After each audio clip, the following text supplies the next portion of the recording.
నమస్తే ఫ్రెండ్స్, నేను మీ Shravani Harsha. Welcome back to our channel. ఇవాళ మన కథ భగవంతుడి న్యాయం.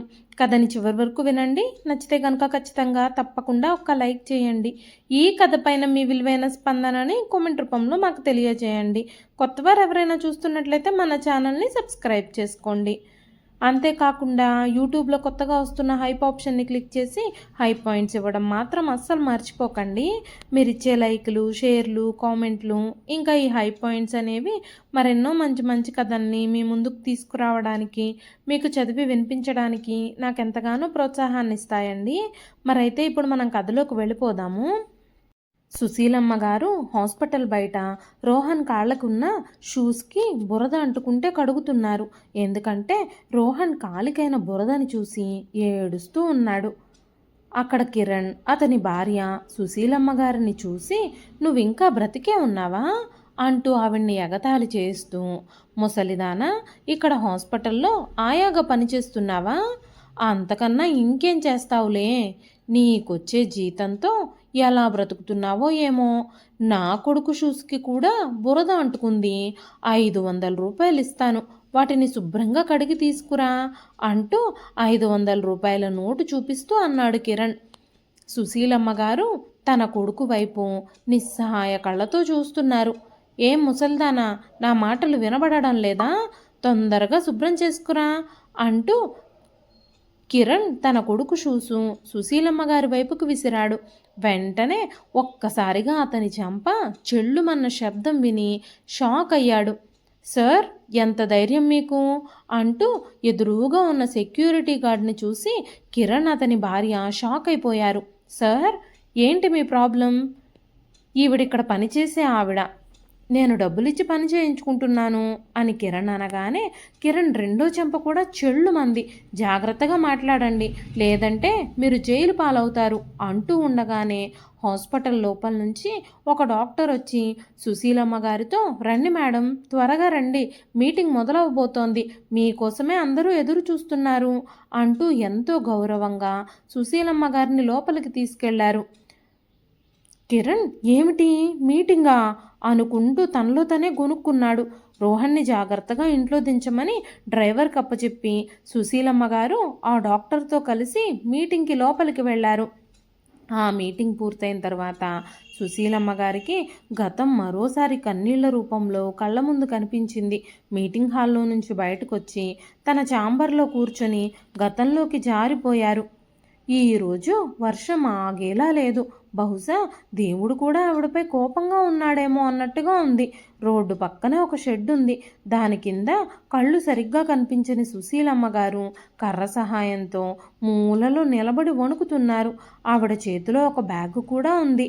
ఆ షెడ్డు నీళ్లతో నిండిపోయినందువల్ల కూర్చోవడానికి కూడా స్థలం లేదు. ఆ వర్షంలాగే ఆవిడ కళ్ళల్లో కన్నీళ్లు కూడా ఆగడమే లేదు. నిస్సహాయురాలైన సుశీలమ్మ గారు వర్షం ఆగుతుందేమోనని ఆశగా ఎదురు చూస్తున్నారు. ఆ షెడ్డుకున్న రంధ్రాల్లోంచి వర్షం పడడం వల్ల బట్టలన్నీ తడిచిపోయి ఆవిడ చలికి వణుకుతున్నారు. అప్పుడే నీళ్లల్లో ఆడుకుంటూ ఒక పిల్లాడు తన సైకిల్ స్టాండ్ వేసి షెడ్లో మూలన నిలబడి చలికి వణుకుతున్న సుశీలమ్మ గారిని చూసి దగ్గరకొచ్చాడు. బామ్మ, నువ్వు ఇక్కడ నిలబడి ఎందుకున్నావు? నువ్వు మీ ఇంటికి వెళ్ళాలనుకుంటున్నావా అంటూ అడిగాడు. సుశీలమ్మ గారు చాలామందిని సహాయం కోసం అడిగారు, కానీ ఎవ్వరూ ఆవిడ మాటలు వినిపించుకోలేదు. అలాంటిది ఆ చిన్న బాబు దగ్గరకొచ్చి మాట్లాడించగానే షాక్ అయిపోయారు ఆవిడ. ఆవిడ హృదయం అంతా బాధతో నిండిపోయింది. మెల్లగా గొనుగుతున్నట్టుగా ఇలా అన్నారు, ఇల్లా? ఎక్కడుంది నాకు? ఆ పిల్లాడు మళ్ళీ ఏం జరిగింది బామ్మ అంటూ అడిగాడు. మీకేదైనా సహాయం కావాలా అని అనగానే సుశీలమ్మ గారు, నువ్వెవరు బాబు అని అడిగారు. వెంటనే రోహన్ దగ్గరకొచ్చి, నా పేరు రోహన్ బామ్మ, నేను ఇక్కడ వర్షంలో ఆడుకుంటున్నాను, మీ ఇల్లెక్కడో చెప్పు, నిన్ను చెయ్యి పట్టుకొని నేను తీసుకెళ్తాను అంటూ అమాయకంగా అన్నాడు. సుశీలమ్మ గారు కన్నీళ్లతో, నాకిల్లు లేదు బాబు, నేను రాత్రిపూట ఇక్కడే పడుకుంటాను, ఈరోజు ఈ షెడ్ అంతా నీళ్లతో నిండిపోయింది అన్నారు. రోహన్ అమాయకంగా, అయ్యో బామ్మ, అయితే ప్లీజ్ మా ఇంటికి రండి, మీ బట్టలన్నీ తడిసిపోయాయి, నేను మా అమ్మతో చెప్తాను, మీరు బట్టలు ఆరబెట్టుకుందురు గాని రండి అని బలవంతం చేశాడు.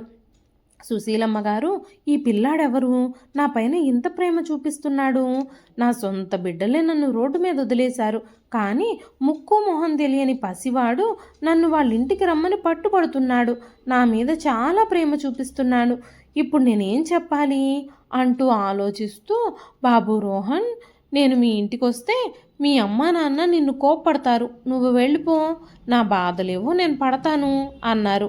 ఆ మాటలకి రోహన్ ఒప్పుకోలేదు.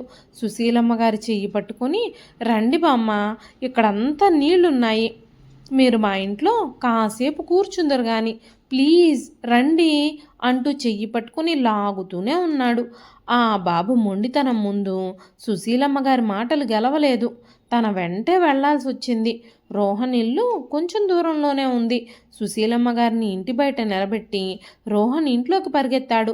లోపల నుంచి రోహన్ వాళ్ళ అమ్మ స్వరం, రోహన్, ఎక్కడికి వెళ్ళావు నువ్వు, చాలాసేపటి నుంచి నీకోసమే నేను వెతుకుతున్నాను అంటూ కోపంగా వినిపించింది ఆ స్వరం.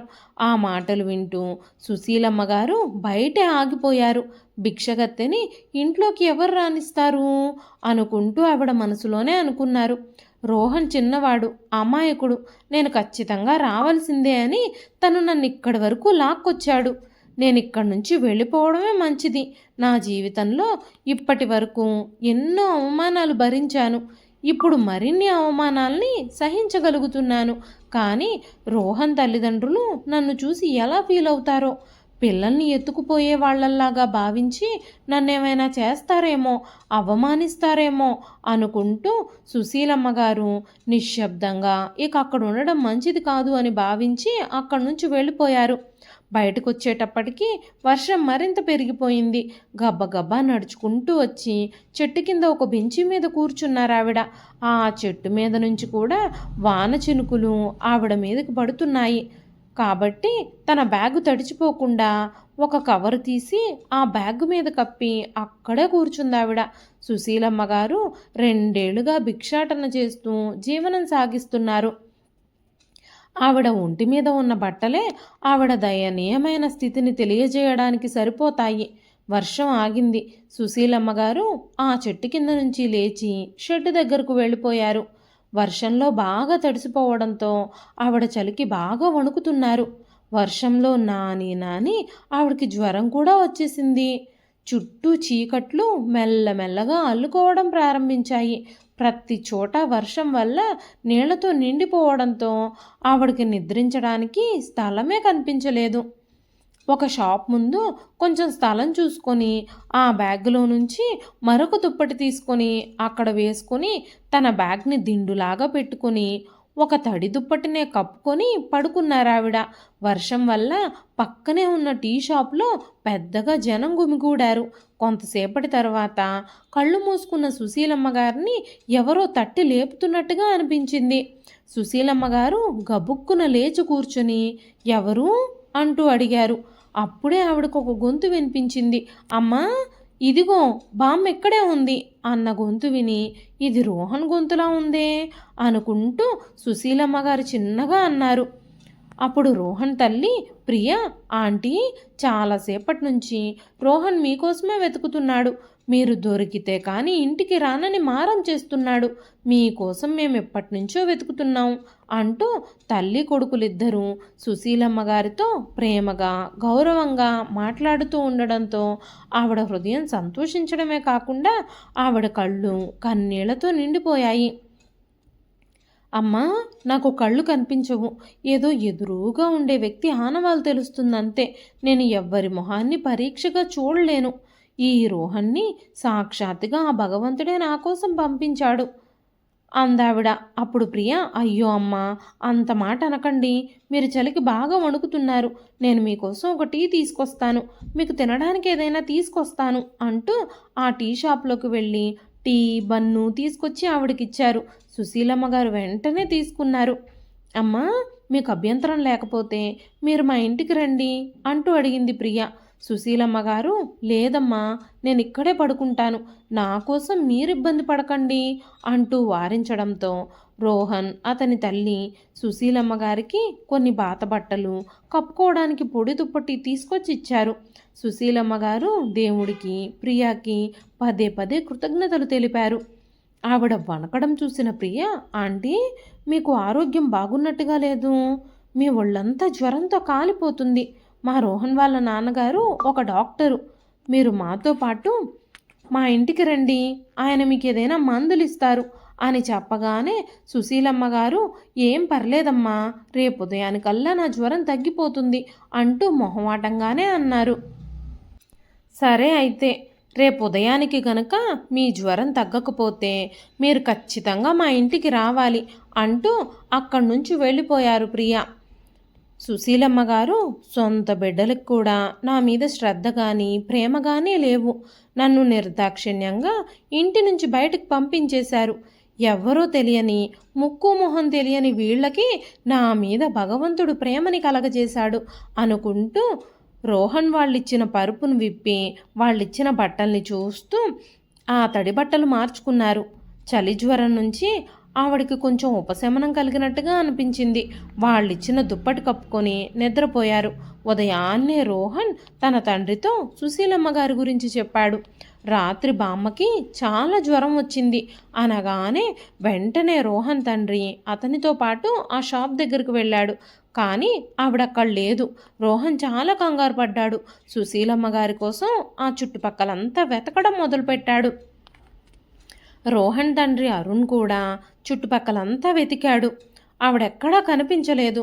వాళ్ళిద్దరూ నిరాశతో ఇంటికి బయలుదేరుతూ ఉండగా రోహన్, నాన్న, బామ్మ ఎక్కడికి వెళ్ళిందో నాకు తెలుసు అంటూ రోడ్డు మీద పరిగెత్తుకుంటూ వెళుతూ ఉంటే అరుణ్ కూడా అతని వెంటే వెళ్ళాడు.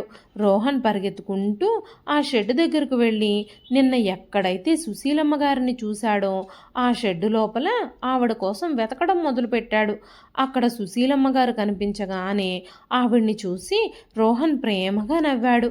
వెనక నుంచి వచ్చి సుశీలమ్మ గారిని చూసి నవ్వుతున్న రోహన్ని చూసి అరుణ్ ఊపిరి పీల్చుకున్నాడు. రోహన్ అరుణ్తో, నాన్న, చూడు, ఇదిగో బామ్మగారు, నిన్న బామ్మగారికి ఎంత జ్వరం వచ్చిందో చూడండి, ఆ అమ్మ బామ్మగారి కోసం పొడి బట్టలు, దుప్పటి, బెడ్షీటు కూడా ఇచ్చారు అన్నాడు. సుశీలమ్మ గారు రోహన్ అలాగే నిలబడిపోయారు. రోహన్ మాటలు వింటూ అరుణ్ సుశీలమ్మ గారిని పైనుంచి కింద వరకు చూశాడు. ఆవిడ నిస్సహాయత అంతా ఆవిడ వేసుకున్న బట్టల్లోనే కనిపిస్తుంది.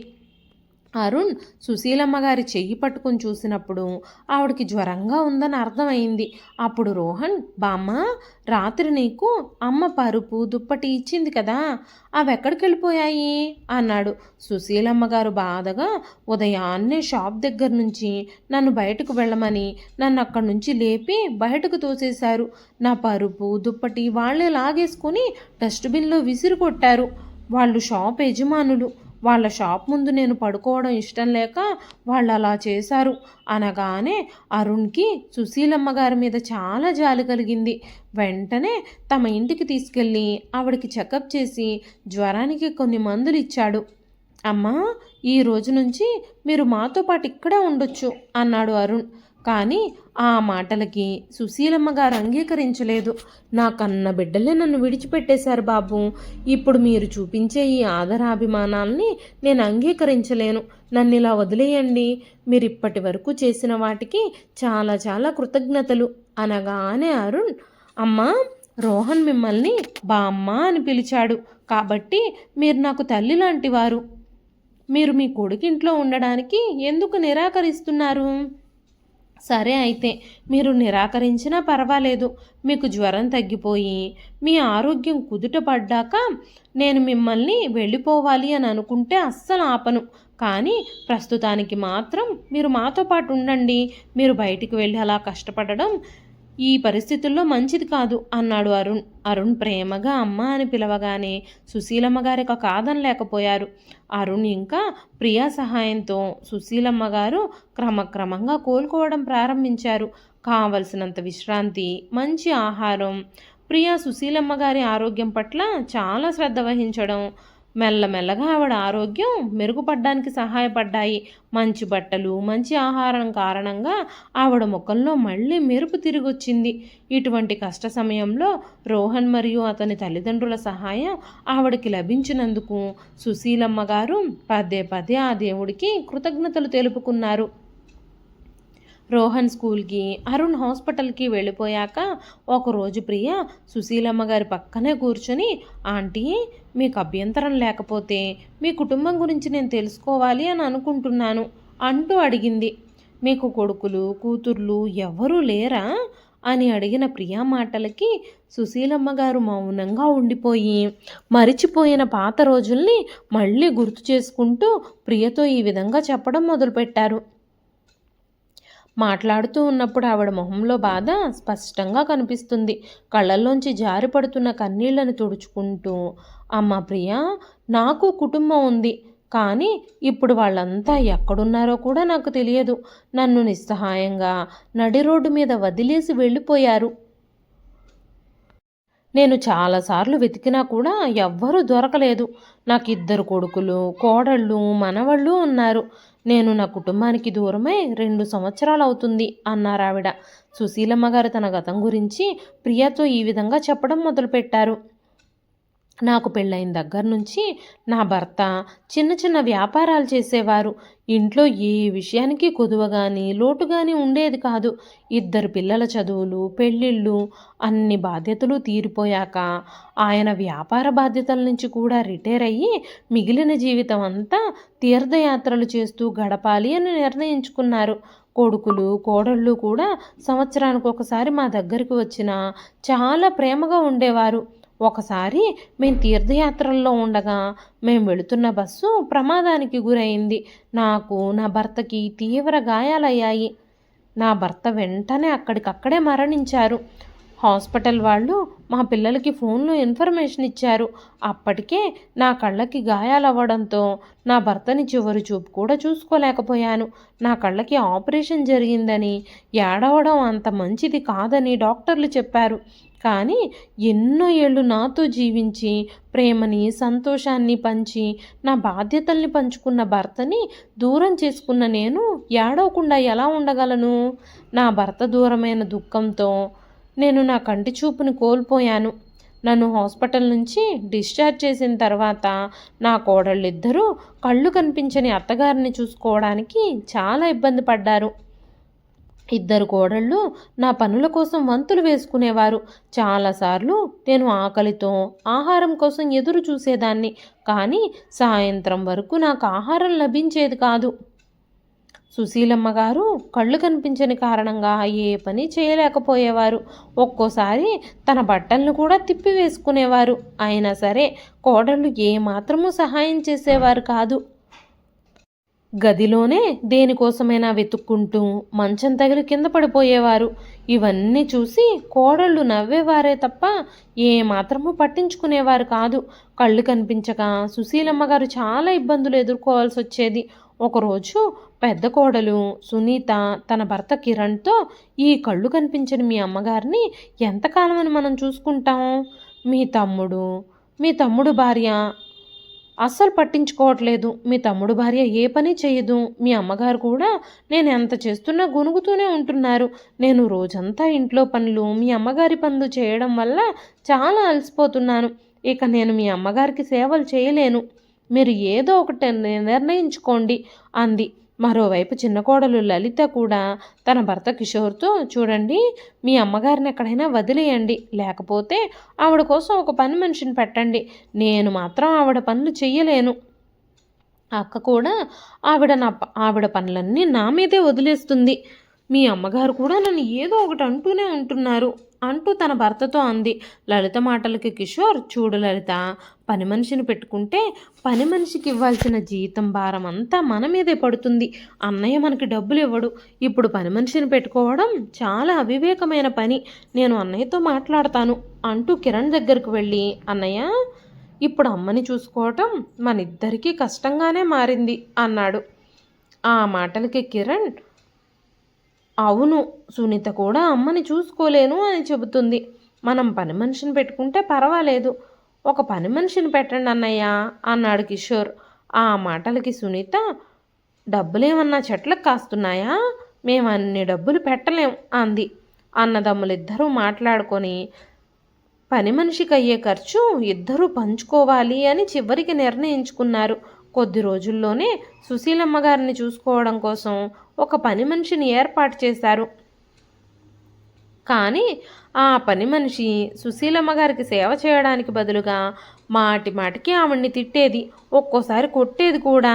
మీకేం కళ్ళు కనిపించకుండా హాయిగా కూర్చుంటున్నారు, కొడుకులు కోడళ్ళు మీకు సేవ చేయలేక నన్ను పెట్టుకున్నారు, మీకు కొంచెం కూడా సిగ్గులేదు, అన్ని పనులు నా మీదే వదిలేస్తున్నారు అంటూ సూటిపోటి మాటలు మాట్లాడేది. పని మనిషి మాటలు విని కూడా కోడళ్ళు కానీ కొడుకులు కానీ ఏమీ మాట్లాడేవారు కాదు. ఆ పని మనిషితో సుశీలమ్మ గారి పనులు మాత్రమే కాకుండా కోడళ్ళిద్దరూ ఇంటి పనులు కూడా చేయించుకోవడం ప్రారంభించారు. అందువల్ల ఆ పని మనిషి పనిలోకి రావడం మానేసింది. సుశీలమ్మ గారికి ఆ రోజంతా కూడా ఏ కోడలు ఆహారం ఇవ్వలేదు. చాలా ఆకలిగా ఉన్న సుశీలమ్మ గారు ఆహారం కోసం వంటగదిలోకి వెళ్ళారు. కళ్ళు కనిపించక వంటగదిలో ఆహారం కోసం తడుముకుంటూ ఉన్నప్పుడు పాత్రలన్నీ కింద పడిపోయాయి. ఆ తర్వాత గట్టు తగిలి సుశీలమ్మ గారు కూడా కింద పడిపోయారు. వంటగదిలో శబ్దాలు విన్న కోడళ్ళిద్దరూ పరిగెత్తుకుంటూ వచ్చారు. పడిపోయి ఉన్న అత్తగారి మీద కాస్తైనా జాలి చూపించకుండా వంటగదినంతా చిందరవందర చేసేశారు. కాస్ట్లీ గ్లాసెస్, డిన్నర్ సెట్లన్నీ పగలగొట్టారు అంటూ అత్తగారిని కొట్టడం ప్రారంభించారు. పగిలిపోయిన గాజు ముక్కల మీద పడడం వల్ల సుశీలమ్మ గారి శరీరానికి చాలా గాయాలయ్యాయి. కోడళ్ళిద్దరూ ఆవిడ్ని పైకి లేపి రూమ్లోకి తీసుకెళ్లి పడుకోబెట్టారు. గాయాలు సుశీలమ్మ గారిని చాలా బాధ పెట్టాయి. సుశీలమ్మ గారు ఇవన్నీ కళ్ళు మూసుకునే భరించాల్సి వస్తుంది. కోడళ్ళ మాటలు, గాయాల నొప్పులు సుశీలమ్మ గారిని ఎంతగానో బాధ పెడుతున్నాయి. కొడుకులిద్దరూ కలిసి సుశీలమ్మ గారిని గవర్నమెంట్ హాస్పిటల్లో జాయిన్ చేశారు. హాస్పిటల్లో జాయిన్ చేసుకోవాలి అంటే ఈ పేపర్ల మీద సంతకాలు పెట్టాలి అంటూ సుశీలమ్మ గారి చేత కొన్ని పత్రాలపై సంతకాలు చేయించుకున్నారు. ఆసుపత్రిలో సుశీలమ్మ గారు కోలుకోవడానికి చాలా సమయం పట్టింది. హాస్పిటల్ వాళ్ళు కుటుంబ సభ్యుల గురించి అడిగితే ఆవిడకి ఏం సమాధానం చెప్పాలో అర్థం కాలేదు. ఆవిడ ఎలాంటి సమాధానము చెప్పలేకపోయారు. చాలా రోజులు హాస్పిటల్లో ఉన్నప్పటికీ కొడుకులు కానీ కోడళ్ళు కానీ ఏ ఒక్కరూ ఆమెను చూడ్డానికి రాలేదు. సుశీలమ్మ గారు కోలుకొని తన ఇంటికి చేరుకున్నప్పుడు కుటుంబం మొత్తం ఇంటి నమ్మేసి అక్కడి నుంచి వెళ్ళిపోయినట్టుగా ఆవిడకి తెలిసింది. సుశీలమ్మ గారు చాలాసేపు నిస్సహాయంగా తన ఇంటి బయటే కూర్చున్నారు. ఆ తర్వాత అక్కడి నుంచి లేచి గుడికి వెళ్ళారు. ప్రతిరోజు దేవుణ్ణి ప్రార్థిస్తూ కొడుకుల్ని ఎలాగైనా చూపించమని ఆశతో ఎదురు చూస్తూ ఇంటికి వెళుతూ ఉండేవారు. అయితే ఆవిడ అంధత్వాన్ని సద్వినియోగం చేసుకోవడానికి కొడుకులిద్దరూ ఆవిడ్ని మోసం చేసేశారు. ఇంటిని తమ పేరు మీదకి మార్చేసుకొని అమ్మేశారు. ఇంకా ఊర్లో ఉన్న ప్రాపర్టీస్ అన్నీ తమ పేరు మీదకి మార్చేసుకున్నారు. సుశీలమ్మ గారి నుంచి అలాంటి కథ విన్న ప్రియకి కళ్ళల్లో నీళ్లు తిరిగాయి. నా పిల్లలకి మంచి విలువలు కూడా నేర్పించాను, కానీ వాళ్ళు ఎందుకు ఇలా చేశారో నాకు అర్థం కావడం లేదు. నేనిప్పుడు ఎవరిని నిందించాలి?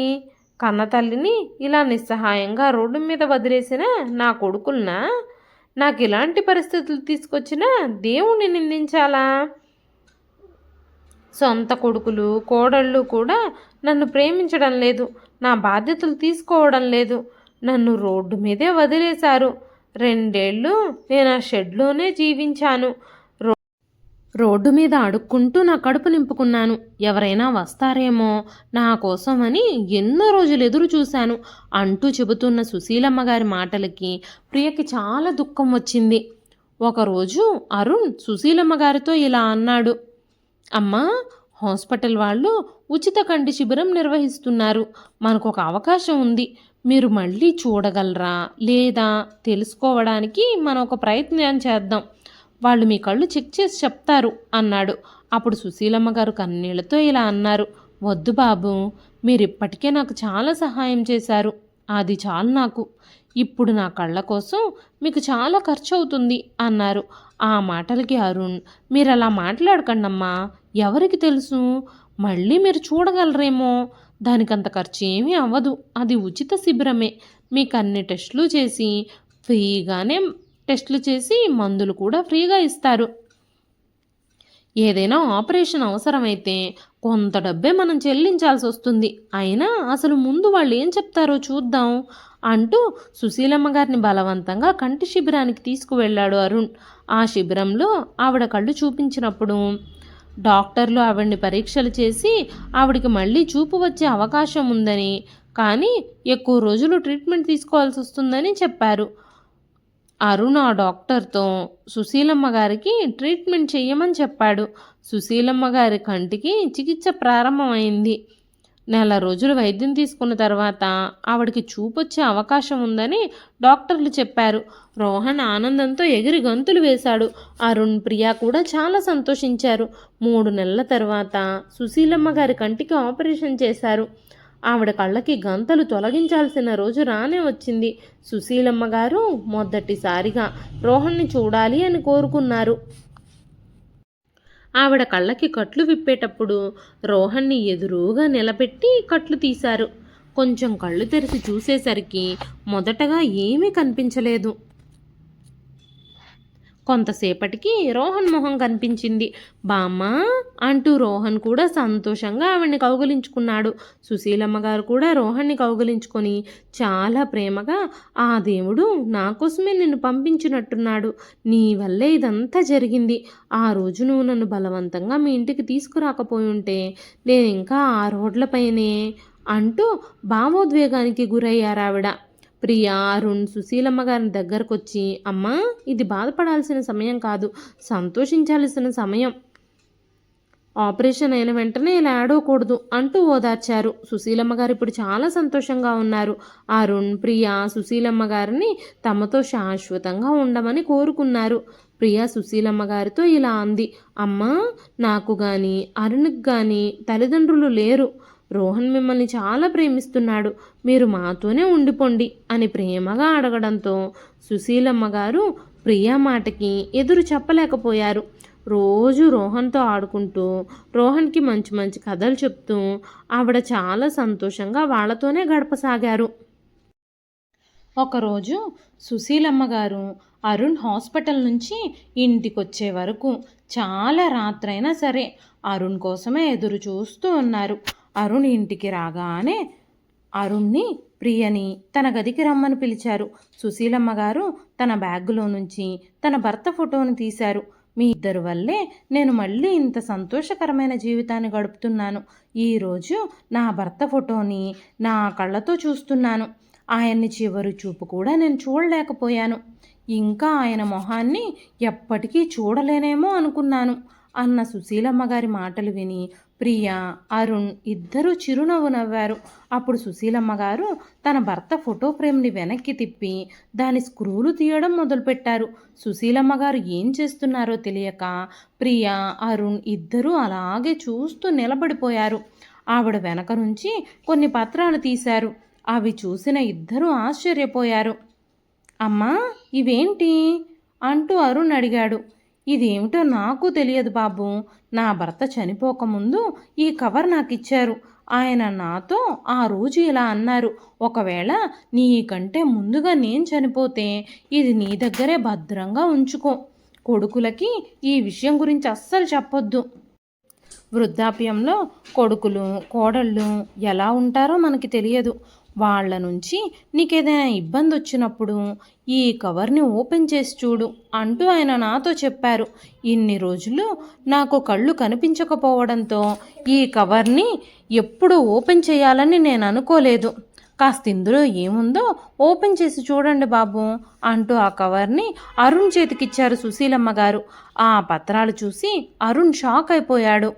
సిటీ అవుట్స్కట్స్లో 10 ఎకరాల భూమి తాలూకు డాక్యుమెంట్స్ అవి.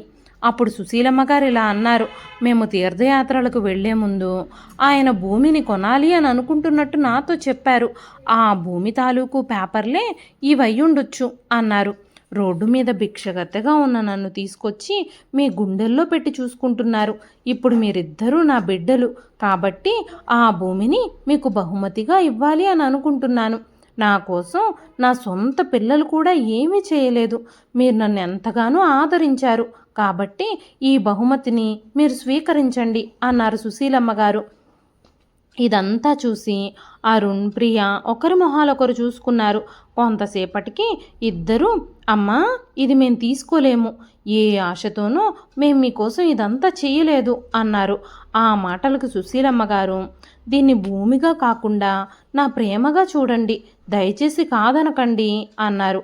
అప్పుడు అరుణ్, అమ్మా మీ నుంచి ఏమీ ఆశించకుండా మీ మీద ప్రేమతోనే మేము మీకు సహాయం చేశాము. ఆ ప్రేమకు మీరు విలువ కట్టొద్దు, విలువ కట్టి మమ్మల్ని పరాయి వాళ్ళని చేయొద్దు అన్నాడు అరుణ్. ఆ మాటలకి సుశీలమ్మ గారు చాలా బాధతో నిరాశకు గురి అయ్యారు. ఆవిడ కళ్ళల్లో నిరాశని చూసిన అరుణ్ సుశీలమ్మ గారి చేయి పట్టుకొని, అమ్మా మీరు కావాలి అని అనుకుంటే మనం ఆ స్థలంలో ఒక ఆసుపత్రిని నిర్మిద్దాం అనగానే సుశీలమ్మ గారి మొహం ఆ మాటలకి వెలిగిపోయింది. కానీ అరుణ్ వెంటనే, హాస్పిటల్ నిర్మించాలి అంటే దానికి చాలా ఖర్చు అవుతుంది, మన దగ్గర భూమి అయితే ఉంది, మరి హాస్పిటల్ కట్టడానికి డబ్బులు అన్నాడు. అప్పుడు సుశీలమ్మ గారు, ఈ భూమి సిటీలోనే ఉంది కదా, కొని కూడా 4-5 ఏళ్ళు అవుతుంది, మనం ఇందులో సగం అమ్మేసి ఆ డబ్బుతో మిగతా సగంలో హాస్పిటల్ ఎందుకు కట్టకూడదు అన్నారు. ఆ భూమిని సుశీలమ్మ గారి భర్త చాలా తక్కువ ధరకి కొన్నా ఇప్పుడు కోట్లల్లో ధర పలుకుతుంది. సుశీలమ్మ గారు 5 ఎకరాల భూమిని హాస్పిటల్ నిర్మాణం కోసం అమ్మేశారు. అరుణ్ ఆసుపత్రి నిర్మాణం పనులు మొదలుపెట్టాడు. మధ్యలో సుశీలమ్మ గారు తన భర్త జ్ఞాపకంగా దాచుకున్న డైమండ్ రింగుని, డైమండ్ వాచీని కూడా అమ్మేశారు. అప్పుడు అరుణ్, అమ్మా మీరు ఈ హాస్పిటల్ కోసం చాలా చేస్తున్నారు, మీ భర్త జ్ఞాపకంగా దాచుకున్న వీటిని ఎందుకు అమ్మేయడం అన్నాడు. దానికి సుశీలమ్మ గారు, ఇది నా భర్త జ్ఞాపకంగా నా దగ్గరే ఉంటే వాటికి విలువే ఉంటుంది, వీటితో ఒక మంచి పని చేస్తేనే కదా ఆయన ఆత్మకు శాంతి కలుగుతుంది అన్నారు. సంవత్సరం తిరిగేసరికి హాస్పిటల్ రెడీ చేసేసి సుశీలమ్మ గారికి అప్పగించాడు అరుణ్. ప్రారంభోత్సవం కూడా జరిగింది. ఇప్పుడు సుశీలమ్మ గారు హాస్పిటల్ బాధ్యతలన్నింటినీ డాక్టర్ అరుణ్కి అప్పచెప్పారు. అంతేకాకుండా ప్రతిరోజు తన కారులో ఆసుపత్రికి వెళ్ళి అక్కడ పనులన్నీ చూసుకుంటూ ఉండేవారు. అలా రోజులు గడుస్తూ ఉన్నాయి. ఆ హాస్పిటల్ ద్వారా ఎంతోమంది పేదలకు వైద్యం అందుతుంది. ఒకరోజు అర్ధరాత్రి అరుణ్కి ఎవరో కాల్ చేశారు. అవతల వైపు మాట్లాడుతున్న వారు తమ బిడ్డ యాక్సిడెంట్కు గురి అయ్యాడని, అతని పరిస్థితి చాలా విషమంగా ఉంది అని చెప్పారు. మీ హాస్పిటల్ గురించి ఎవరి ద్వారానో తెలుసుకున్నామని, మా బిడ్డని మీరే రక్షించాలని ఎంతగానో ప్రాధేయపడ్డారు. వెంటనే అరుణ్ హాస్పిటల్కి బయలుదేరాడు.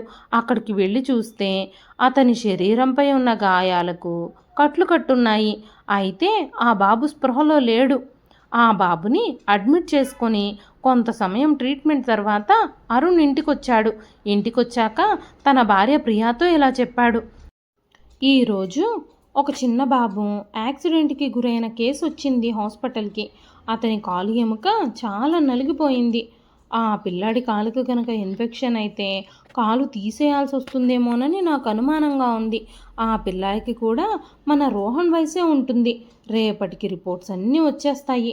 ఏం చెయ్యాలి అనేది రేపు తెలుస్తుంది. నాకు చాలా బాధగా ఉంది. అంత చిన్న వయసులో ఆ బాబుకి అంత కష్టం వచ్చింది అంటూ మాట్లాడుతూ అరుణ్ నిద్రలోకి జారుకున్నాడు. తర్వాత రోజు ఉదయం అరుణ్ హాస్పిటల్కి వెళ్ళేటప్పుడు సుశీలమ్మ గారి గదిలోకి వెళ్ళి, అమ్మా ఈరోజు మీరు నాతో ఆసుపత్రికి రావాల్సి వస్తుంది. మీ కళ్ళకి రెగ్యులర్ చెకప్ చేయించాలి. అంతేకాకుండా కొంతమంది అధికారులు మిమ్మల్ని కలవాలి అని అనుకుంటున్నారు. ఈ హాస్పిటల్ ద్వారా ఎంతోమందికి మనం చేస్తున్న సేవలు గుర్తించి మన ఆసుపత్రికి ఫండ్ ఇవ్వడం కోసం వాళ్ళందరూ రాబోతున్నారు. దానికి సంబంధించిన విషయాలన్నీ మీతో మాట్లాడాలంట అని చెప్పి సుశీలమ్మ గారిని తనతో పాటే హాస్పిటల్కి తీసుకెళ్ళాడు. సుశీలమ్మ గారు మీటింగ్ రూమ్లో వాళ్ళందరినీ కలిసి అరుణ్తో కలిసి బయటకు వస్తూ ఉన్నప్పుడు అక్కడికి నర్స్ పరిగెత్తుకుంటూ వచ్చి, నిన్న రాత్రి అడ్మిట్ అయిన పేషెంట్ కండిషన్ చాలా సీరియస్గా ఉంది, అతను స్పృహలో లేడు, కళ్ళు తెరిచినా కూడా ఏమీ మాట్లాడడం లేదు, వాళ్ళ తల్లిదండ్రులు చాలా కంగారు పడుతున్నారు, ఆ బాబు కోసం వాళ్ళందరూ చాలా భయపడుతున్నారు అని చెప్పగానే అరుణ్ ఆ బాబు గది వైపుకి వచ్చాడు. సుశీలమ్మ గారు తన ఛాంబర్లోకి వెళ్ళి కూర్చున్నారు. బెడ్ మీద ఉన్న బాబును చూసినప్పుడు తను ఊపిరి తీసుకుంటున్నాడు, కానీ తన శరీరంలో ఎలాంటి చలనము లేదు. బహుశా ఇది ఆ యాక్సిడెంట్ యొక్క ప్రభావం అయి ఉండొచ్చు. ఐ డాక్టర్ చెకప్ కోసం మిమ్మల్ని పిలుస్తున్నారు అంటూ వచ్చి పిలిచిన నర్సు మాటలకి గతం నుంచి బయటకొచ్చి తన ఛాంబర్లో నుంచి బయటకొస్తూ ఐసీయూ రూమ్ బయట ఉన్న తన కొడుకు కిషోర్ ఇంకా కోడలు లలితను చూసి షాక్ తిన్నారావిడ. యాక్సిడెంట్ అయిన బాబు ఎవరో కాదు, స్వయాన తన మనవడు అని తెలిసి చాలా బాధపడ్డారు. అప్పుడు లలిత గుణుకుతున్నట్టుగా కిషోర్తో ఇలా అంది, ఏమిటి మీ అమ్మ ఈ హాస్పిటల్కి యజమానా? నాకు చాలా ఆశ్చర్యంగా ఉంది. ఆవిడ కళ్ళు కనిపించక రోడ్డు మీద అడుక్కు తింటూ ఎప్పుడో చచ్చిపోయి ఉంటుంది అని మనం అనుకున్నాం కదా అంది. అప్పుడు అరుణ్ ఆ బాబు తల్లిదండ్రులతో, బాబు కాలుకి ఇన్ఫెక్షన్ అయ్యింది, వెంటనే ఆపరేషన్ చేసి ఆ కాలు తీసేయకపోతే బాడీ మొత్తం ప్యారలైజ్ అయిపోతుంది. ఈ ఆపరేషన్లో 50-50 ఛాన్సెస్ మాత్రమే ఉన్నాయి. మీకు ఇష్టమైతే రిసెప్షన్లోకి వెళ్ళి అగ్రిమెంట్ మీద సంతకాలు పెట్టండి, ఆపరేషన్ స్టార్ట్ చేస్తాము అన్నాడు. ఆ మాటలకి కిషోర్ ఇంకా లలిత చాలా కంగారు పడిపోయారు. లలిత వెంటనే పరిగెత్తుకుంటూ వెళ్ళి అత్తగారి కాళ్ళు పట్టుకొని, అత్తయ్య గారు మమ్మల్ని క్షమించండి, ఎలాగైనా మీరే మాకు సహాయం చేయాలి, ఈ గండం నుంచి మమ్మల్ని మీరే బయటపడేయాలి అని ఏడవడం మొదలుపెట్టింది. వెంటనే సుశీలమ్మ గారు అరుణ్తో, అరుణ్ ఈ బెడ్ మీద ఉంది స్వయాన నా మనవడు, తన ప్రాణాన్ని నువ్వు ఎలాగైనా కాపాడాలి, వెంటనే ఆపరేషన్ స్టార్ట్ చెయ్యి, ఫార్మాలిటీస్ అన్ని తర్వాత అన్నారు. వెంటనే అరుణ్ బాబుకి ఆపరేషన్ మొదలు పెట్టేశాడు. కిషోర్ ఇంకా లలిత చేతులు కట్టుకుని సుశీలమ్మ గారి ఎదురుగా కంగారుగా నిలబడ్డారు. చాలాసేపటి తర్వాత ఆపరేషన్ పూర్తయ్యి అరుణ్ బయటకు వస్తూ, ఇన్ఫెక్షన్ బాగా సోకడం వల్ల బాబు కాలు తీసేయాల్సి వచ్చింది, బాబు ప్రాణానికి మాత్రం ఎలాంటి ప్రమాదమూ లేదు అని చెప్పాడు. లలిత కళ్ళు కన్నీళ్లతో నిండిపోయాయి. అత్తగారి పట్ల తను చేసిన దుర్మార్గాలన్నీ గుర్తొచ్చి పశ్చాత్తాపంతో కుమిలిపోయింది. అంతలోనే వెనక నుంచి, తమ్ముడు ఎలా ఉంది బాబుకి? నాకు అర్జెంటు పని ఉండడం వల్ల వెంటనే రాలేకపోయాను అంటూ కిరణ్ కిషోర్ దగ్గరకొచ్చి భుజం మీద చెయ్యి వేసి అడిగాడు. నాకంతా తెలుసు, అర్జెంటు పని లేదు, ఏమీ లేదు, నేను డబ్బులు అడుగుతానని నువ్వు ఇప్పటి వరకు రాలేదు అంటూ అన్నని నిందించాడు కిషోర్. ఆ రోజు భారంగా భావించి రోడ్డు మీద వదిలేసిన కన్న తల్లి ఈరోజు తనకి ఏ విధంగా సహాయం చేసిందో కిషోర్ కిరణ్కి వివరించి చెప్పాడు.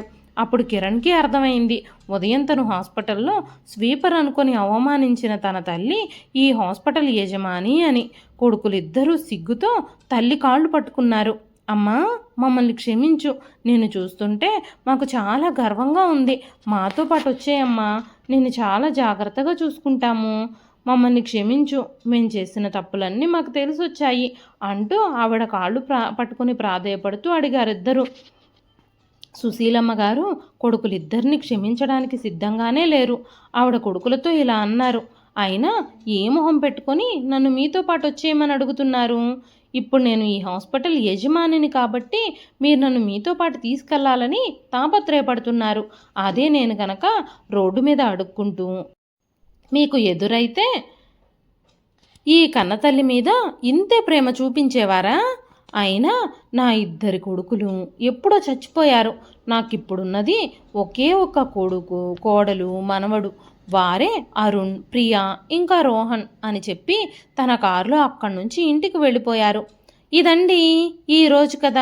ఈ కథ మీకు ఎలా అనిపించింది? సుశీలమ్మ గారు సరైన నిర్ణయమే తీసుకున్నారు అని మీలో ఎంతమంది అనుకుంటున్నారు?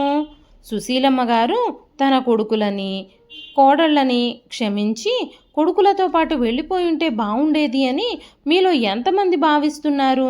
మీ విలువైన అభిప్రాయాలని కామెంట్ రూపంలో మాకు తెలియజేయండి. కథ నచ్చితే ఒక లైక్ చేయండి. మరెన్నో ఇలాంటి ఇంట్రెస్టింగ్ కథల కోసం మన ఛానల్ని సబ్స్క్రైబ్ చేసుకోండి. మరొక మంచి కథతో రేపు మళ్ళీ కలుస్తానండి. అంతవరకు సెలవు, ఉంటానండి.